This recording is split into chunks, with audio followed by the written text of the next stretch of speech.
Ditemui tim liputan usai melakukan pertemuan dengan Komisioner KPU Musirawas terkait proses distribusi logistik Pilkada Murah pada Sabtu 5 Desember 2015, Anas Tatias, anggota Panwaslu Kabupaten Musirawas Bidang Pencegahan mengatakan pihaknya saat ini terus melakukan konsolidasi dengan petugas Panwas Kecamatan maupun pengawas lapangan. Anasta menjelaskan, dengan dimulainya proses tahapan pendistribusian logistik surat suara oleh pihak KPU pada masa tenang jelang pencoblosan 9 Desember 2015, Panwaslu akan kian memperketat pengawasan, baik pengawasan proses pendistribusian ke tingkat PPK kecamatan maupun tingkat PPS kelurahan hingga ke TPS nantinya.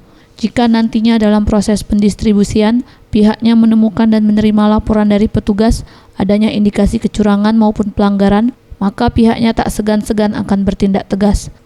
Ya, Panitia Pengawas Pemilihan Kabupaten Musirawas akan mengawasi secara melekat terhadap proses pendistribusian logistik pemilihan, yang mana akan direncanakan oleh KPU dimulai dari tanggal 6 sampai dengan tanggal 7 pendistribusian ke kecamatan, bahkan ke desa kelurahan.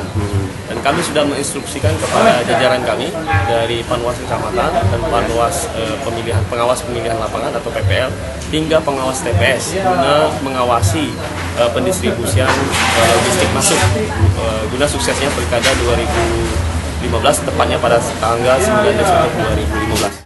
Untuk itu pihak Panwaslu mengharapkan pihak KPU agar memastikan pendistribusian logistik ini berjalan tepat sasaran sesuai jadwal yang ditetukan.